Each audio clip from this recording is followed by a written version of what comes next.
नमस्कार विद्यार्थियों, इस वीडियो में आप बहुत ही आसान तरीके से समांतर माध्य निकालना सीखेंगे।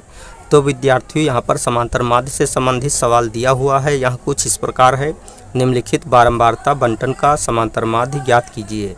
अर्थात इस सवाल में हमें यहाँ पर दी हुई बारंबारता बंटन का समांतर माध्य ज्ञात करने को कह रहा है। तो चलिए हम ज्ञात कर लेते हैं। तो यहाँ पर हम लिख लेते हैं हल। सबसे पहले हम यहाँ पर वर्ग अंतराल दिया हुआ है तो लिख लेते हैं वर्ग अंतराल। वर्ग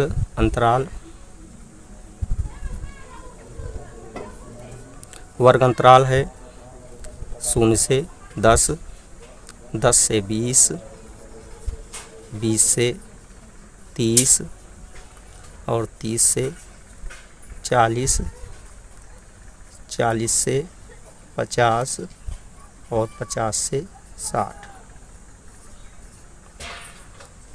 अब हम यहाँ पर दूसरे कॉलम में मध्यमान लिख लेते हैं।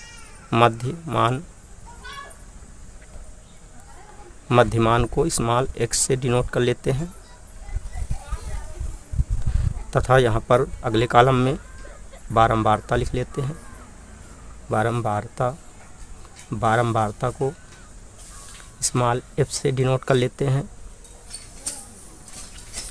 और इस कॉलम में बारंबारता व मध्यमान के गुणनफल को लिख लेते हैं। चलिए इस सारणी को हम कंप्लीट कर लेते हैं।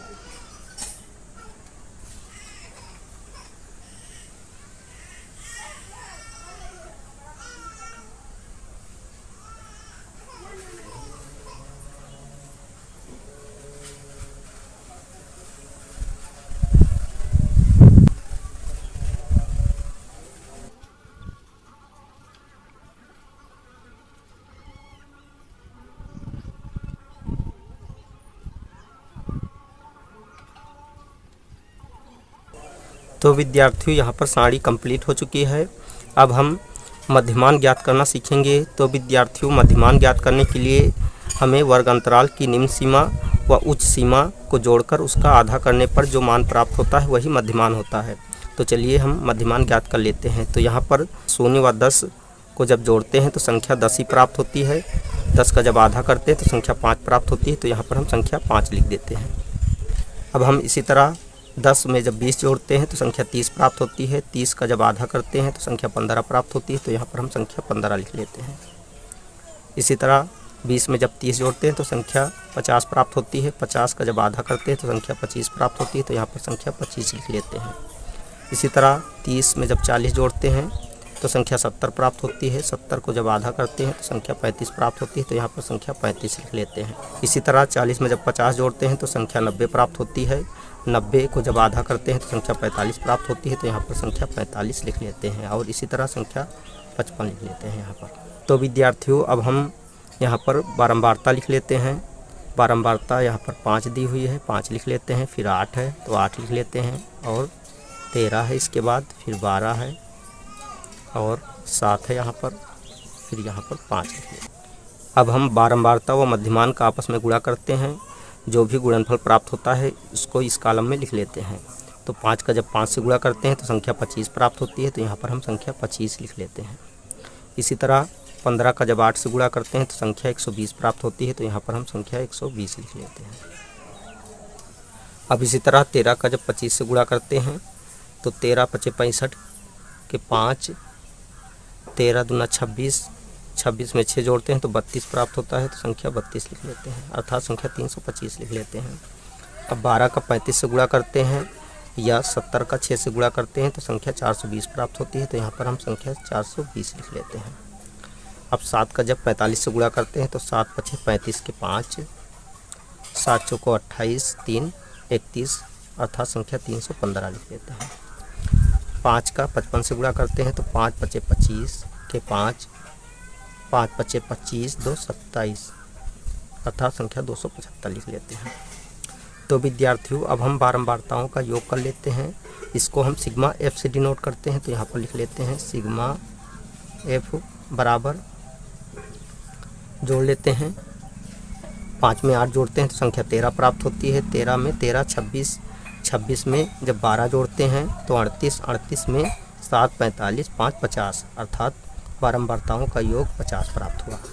अब हम इन सभी का योग कर लेते हैं अर्थात बारंबारता व मध्यमान का जो गुणनफल प्राप्त हुआ है इनका भी योगफल ज्ञात कर लेते हैं। इसको हम सिग्मा fx से डिनोट कर लेते हैं बराबर। तो चलिए योग कर लेते हैं।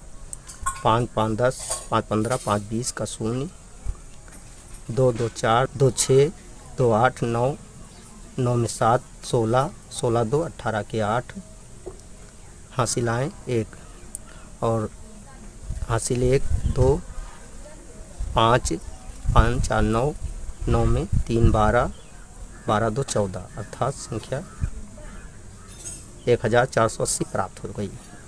अब हम यहाँ पर समांतर माध्य का सूत्र लिख लेते हैं। तो यह कुछ इस प्रकार से होता है।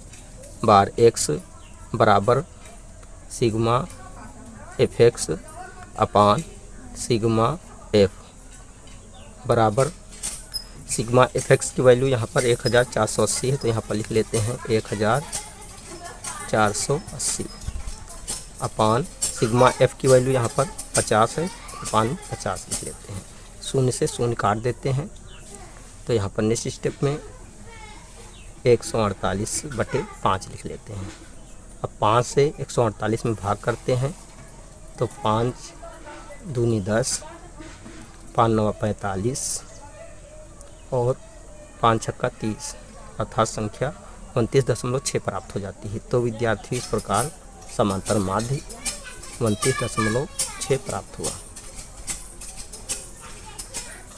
यही आंसर है।